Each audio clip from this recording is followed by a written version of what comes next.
Me responde uma pergunta. Você acha que é mais difícil ser um bom engenheiro de software hoje do que antigamente, mesmo com todas as facilidades ali que a gente tem hoje na programação? Pois é, eu vou ler um artigo que tem essa opinião meio impopular. É mais difícil do que nunca ser um bom engenheiro de software. Vamos ver se a gente consegue tirar alguns insights sobre isso.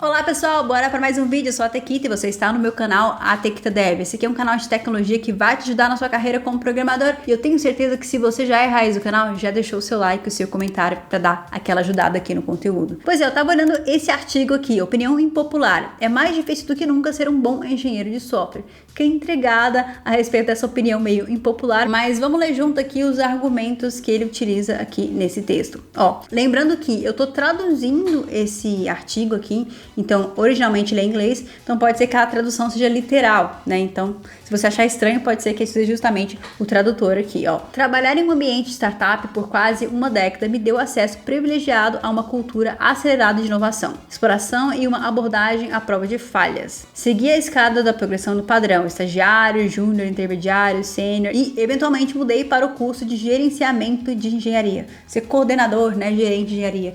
A gente sempre tem essa dúvida, né? Vou seguir a carreira mais técnica, né? Vou ser especialista ou vou para a área de gestão?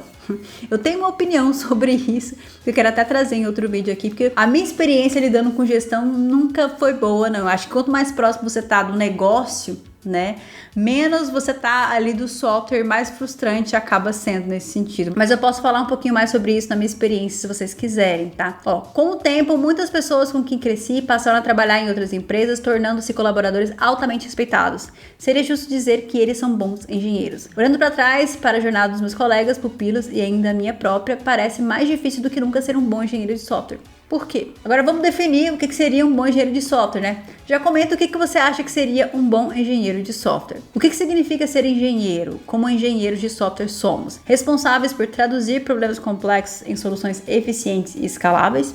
Sim. Responsável por analisar os requisitos do usuário, projetar arquitetura de software, escrever um bom código e testar e depurar software? Sim. Espera-se que fique por dentro das tendências buscando novas oportunidades de negócios e maneiras de melhorar os produtos existentes? Sim. E aí ele complementa aqui embaixo. Então não, engenharia não é igual a programação. Eu sei que tem muita confusão a respeito disso, né? Programador não é a mesma coisa que engenheiro de software e tal. Pra mim, na verdade, eu considero a mesma coisa, porque eu não acredito que hoje exista uma pessoa que simplesmente só escreve código. Acho que uma pessoa que ela só escreve código, ela não tem espaço no mercado hoje. Então, se não vier esse combo, né, que é você conseguir resolver problemas e projetar soluções eficientes, escaláveis, se não vier as outras habilidades que são necessárias para que você entregue um bom software, eu acho que esse profissional, ele não existe. Não existe só um profissional que só coda e tem espaço no mercado. Ainda mais hoje que a gente tem muitos geradores de código. Então, é por isso que para mim é meio confuso essa questão da engenharia de software e programação. Tem gente que fala que engenheiro de software é só quem fez o curso de engenharia de software, né? Mas quando você é contratado numa empresa lá, o seu título pode ser engenheiro de software mesmo você não sendo formado ali na área. Eu quero saber sua opinião sobre isso também. Coloca aqui nos comentários. Então, o que tipicamente um engenheiro de software faz? Ele tem esse gráfico aqui, né? Tem a parte de construir o software em si, que eu acredito que seja programar, né? Tem a parte de você lidar com pessoas, gerenciar pessoas e estratégias e alinhamento. E aí você vai vendo que, ó, o software engineer, ele coda bastante. Aí o senior, ele já vai codando menos um pouquinho. Aí o especialista, né, que é o staff engineer, já vai codando menos um pouquinho. E é justamente isso. À medida que você vai evoluir na sua carreira, você vai codar menos do que você codava antes. E aí, um ponto importante disso é justamente as soft skills, tá? Então, se você tá almejando se tornar senior um dia, especialista um dia, entenda que, considerando esse gráfico aqui, eu concordo com ele, você coda muito menos do que você imagina. O especialista, ele tem muito mais que coordenar e entender sobre o negócio para poder projetar uma boa solução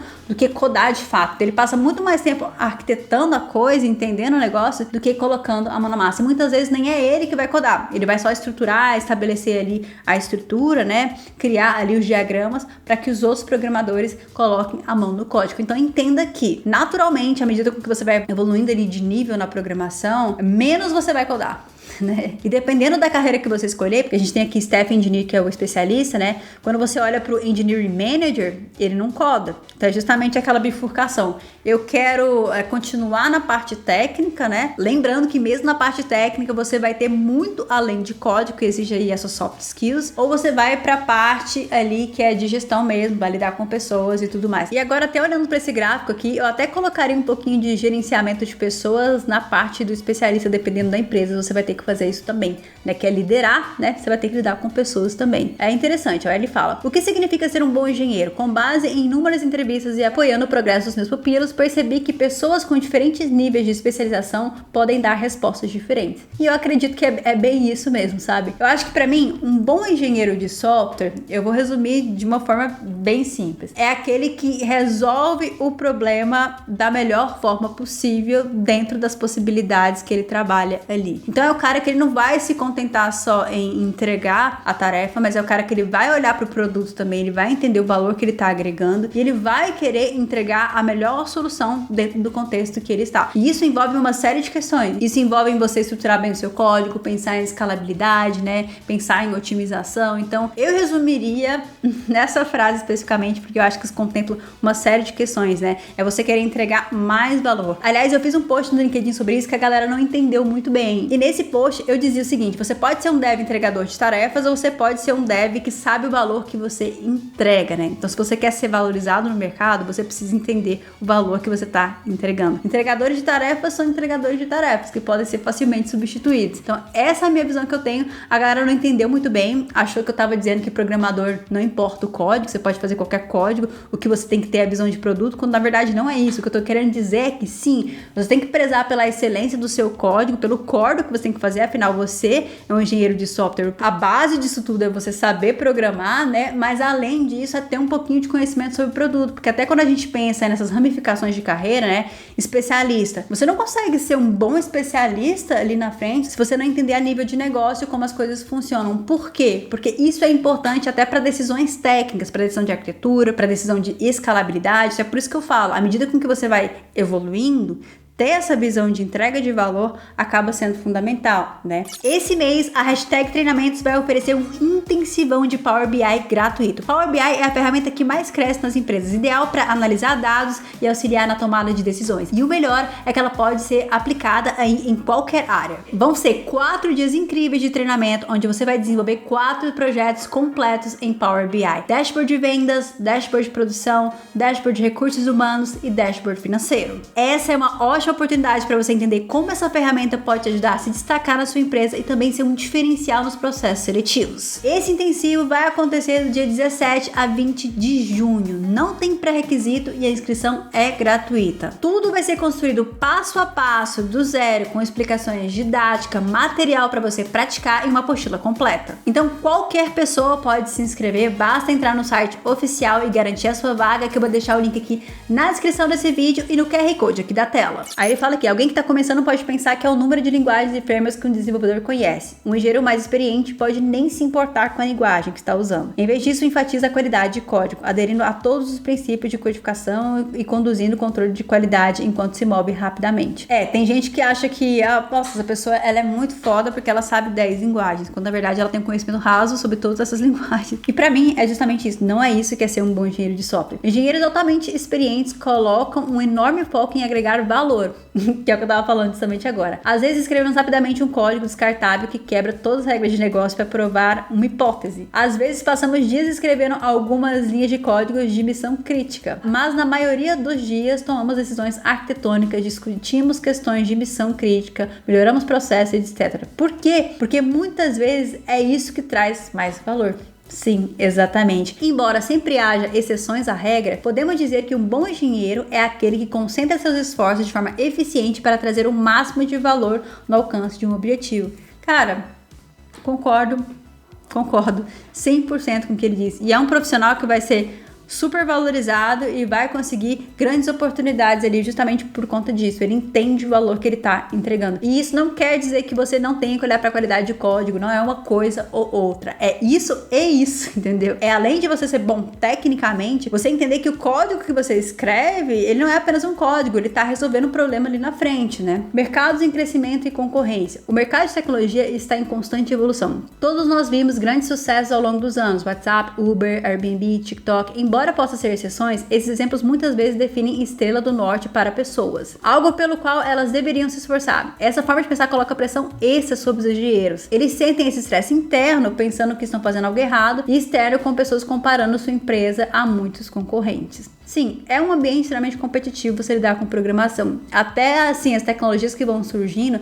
sempre tem aquela coisa, surgiu uma tecnologia nova que é melhor que você está trabalhando e você sempre sente que você está atrás, né? Então esse sentimento de estar correndo atrás o tempo inteiro, ele faz parte da tecnologia, mas com o tempo você começa a ter a maturidade, a tranquilidade de observar esses movimentos e entender o que faz sentido para você, né? Para ter sucesso num ambiente desse tipo, as empresas precisam agir rapidamente e quebrar as coisas. Como diz o famoso lema do Facebook. Hoje, isso é mais óbvio do que nunca. Quase todas as empresas estão se tornando uma empresa de IA. Todos estão integrando o ChatGPT e muitas vezes sem motivo real, sem uma estratégia de como isso agregará valor. E concordo plenamente. E eu acredito que a gente está vivendo uma bolha nessa questão das inteligências artificiais, porque a gente está criando muita demanda que normalmente, assim, não são demandas comprovadamente que elas existam, sabe? E aí eu vejo isso com uma preocupação muito grande nessa questão de você criar produtos para conseguir rodadas e rodadas de investimento. Isso para mim classifica claramente uma bolha. É justamente isso. Hoje você posta alguma coisa que tem IA, as pessoas ficam,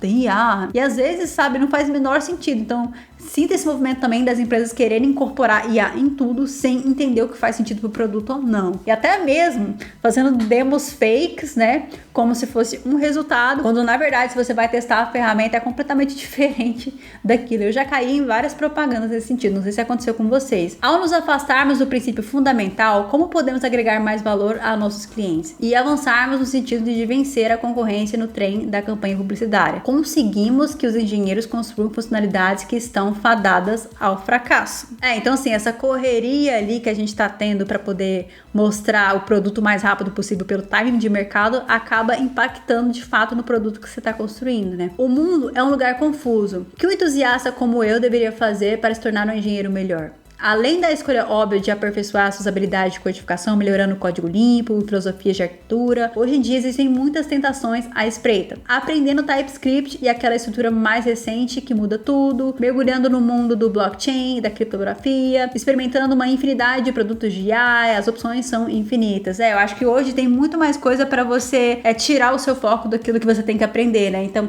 realmente, não tinha parado para pensar nisso, mas acaba sendo um problema. Pensa você como programador, eu acho que todos nós, quando a gente faz uma análise crítica, a gente entende quais são os nossos gaps. Então, por exemplo, eu sou uma programadora e eu tenho um gap muito grande para entender sobre arquitetura, eu tenho um gap muito grande para entender sobre design patterns. Então, hoje, com a quantidade de coisas que a gente tem de possibilidade de estudar, pode ser muito tentador você deixar esses temas mais core, mais fundamentais para lá e começar a estudar o que tá em hype, IA, e framework, e não sei o que lá, e tecnologia nova que vai surgindo. Então, a distração acaba sendo muito maior, né? Eu concordo com ele, né?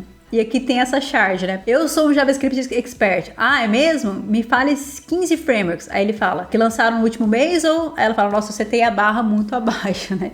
Porque de verdade, tipo, JavaScript lança framework o tempo inteiro. Pra ser sincero, depois de tantos anos na indústria, ainda que senti ameaçado pela nova onda de mudanças trazida pelo ChatGPT, GitHub Copilot e outras tecnologias emergentes, meu cérebro começou a imaginar cenários em que estou fora de sintonia com tantas coisas. Estou me concentrando nas coisas certas para agregar valor? Estou usando meu potencial máximo?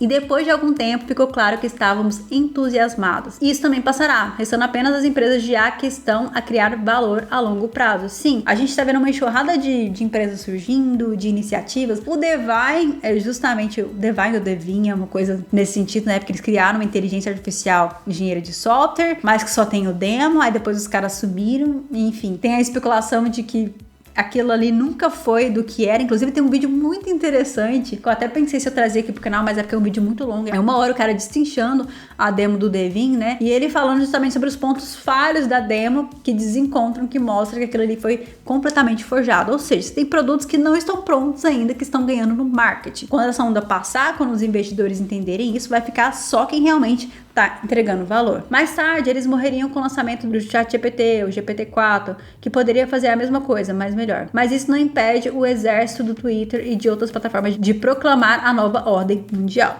As IAs. Mesmo com tantos anos trabalhando com tecnologia, fui sugado pela hype, erro de novato. Linguagem de programação e lançamentos constantes de novos frameworks também aumentam a confusão. Tailwind, TypeScript, Haskell, Rust são ótimos. Cada um deles tem um ângulo que lhe dá uma vantagem. No entanto, as pessoas muitas vezes confundem aprendê-los com algo que lhes dará vantagem. Não vai. Ou pelo menos não deveria. São apenas ferramentas que é bom conhecer, mas que não podem substituir a sua experiência. É por isso que nunca colocamos requisitos de linguagem e estrutura nas nossas descrições de cargo. Sim, eu acho que o Lucas Montano já falou sobre isso também. Eu vi ele falando sobre isso no vídeo do Flutter, né? Que é assim, você não é um programador React, você é um programador. Você é um engenheiro de software que trabalha com a linguagem de JavaScript. Então, independentemente qual seja o framework ou a ferramenta, você vai saber utilizar. É justamente isso, né? Se limitar demais ao conhecimento dessas ferramentas específicas, né? E isso é muito ruim, porque assim como a gente vê, surge uma a cada dia, né? Eu seria um tolo se sentisse falta de um engenheiro talentoso porque ele não conhece TypeScript, engenharia imediata ou microserviços. Meu conselho é, não se deixe levar por novas tendências e exageros a ponto de perder o foco em agregar valor. Eu também acho que esse ponto é bem interessante. E é bem interessante pensar isso, porque onde eu trabalho hoje, eu trabalho no projeto da Riot Games, e lá é muito o conceito de engenheiro de software e engenheiro resolvedor de problemas. Então, não importa a tecnologia que você trabalha, se está num projeto, não significa que você vai trabalhar só com aquela tecnologia que você sabe, né? Eles entendem que você, né, tá predisposto a aprender coisas novas, afinal, o seu papel ali é resolver problemas. Então, desde que eu entrei, eu já aprendi trocentas mil coisas, até com JavaScript e React eu já mexi ali. Então, faz parte ali nesse sentido. E eu vejo que essa é uma visão extremamente estratégica e interessante para você como programador, você abrir um pouco o leque, né? É claro que você pode ser especialista numa tecnologia, assim como eu sou desenvolvedora iOS, mas saber os fundamentos e a base para que você consiga aplicar isso em qualquer tecnologia. E tecnologias são ferramentas. Se você tem essa visão, você consegue se moldar ali estrategicamente para o mercado de forma mais fácil, né? Agora aqui embaixo ele fala dessa questão do estresse, de você estar sempre aprendendo coisas novas, que é o estresse positivo e o estresse negativo. O estresse positivo é aquele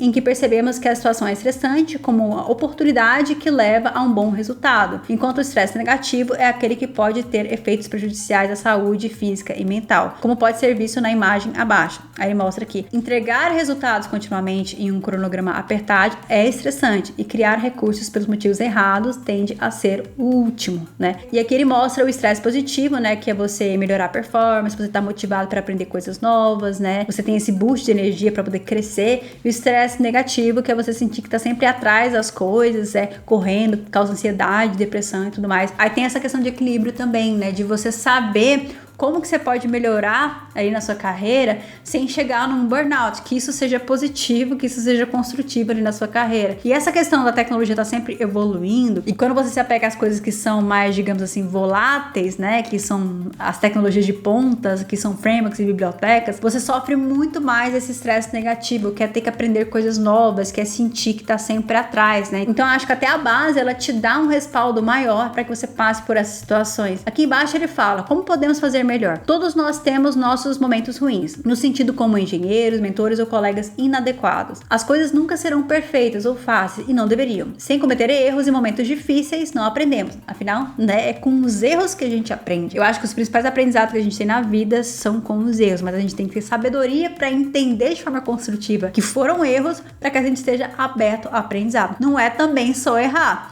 Se você só erra e não aprende, você tá praticamente batendo a cabeça na porta trocentas mil vezes. Então, se não deu certo uma vez, pensa lá no aprendizado de máquina, né? Você vai tentar num caminho diferente. Se você tentar do mesmo jeito sempre, vai dar errado sempre. Então, essa questão de você aprender e tentar uma abordagem diferente, né? Mas há algumas coisas que considero que podem aumentar a eficiência. Aí ele fala aqui, individualmente, permaneça fiel ao que realmente é importante. As tecnologias irão e virão, né? Mas o valor que você agrega ao mundo é o que conta. É difícil fingir trabalho duro e experiência. Acho que essa tradução ficou meio nada a ver, mas seria tipo, é difícil você ofuscar um trabalho duro e experiência. Você focar nas coisas certas, em aprender as coisas certas, em ter essa base ali para ser um bom engenheiro de software, né? Você não vai ter dificuldades na sua evolução como profissional, você não vai ter dificuldades, você vai conseguir acompanhar os movimentos da tecnologia e eu super concordo com ele. É você aprender a focar nas coisas que você precisa e não só nas que você quer,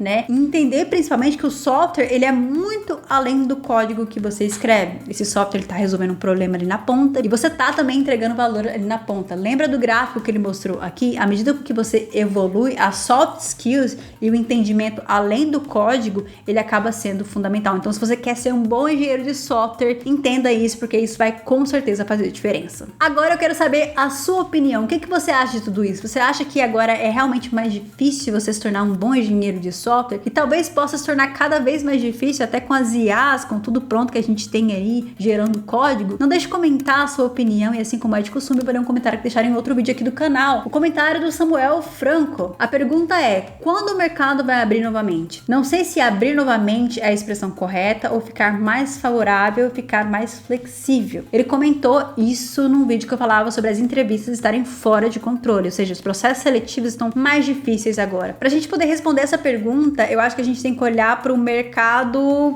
como um todo, né? Porque o mercado de tecnologia, ele não é um mercado isolado, ele faz parte de vários outros mercados. Então você tem empresas de saúde que utilizam soluções de tecnologia, você tem empresas de entretenimento que utilizam soluções de tecnologia. Então a tecnologia, ela tá entrelaçada com tudo que tá ali na nossa sociedade. E nesse ponto, a gente tem que entender que o momento econômico precisa estar favorável para que o investimento em tecnologia comece a fluir como estava fluindo antes. E quando a gente tiver esse movimento ali de maior investimento na área de tecnologia, voltar esse maior investimento na área de tecnologia, consequentemente, a gente vai ter empresas crescendo, contratando. Quando você tem mais oferta ali de vagas, né? Consequentemente, também esses processos, eles começam a se equilibrar. Então, é mais ou menos nessa linha, mas não quer dizer que isso vai ficar como estava na época da pandemia, porque realmente foi um momento muito específico. Mas eu acredito que com a melhora do panorama em geral econômico, essa questão vai se tornar mais flexível. Muito obrigada pelo seu comentário, Samuel. Espero que eu tenha conseguido responder a sua dúvida. Não deixe de colocar o seu comentário, que é muito importante para mim. Assim como é de costume, eu vou indicar outros 2 vídeos para você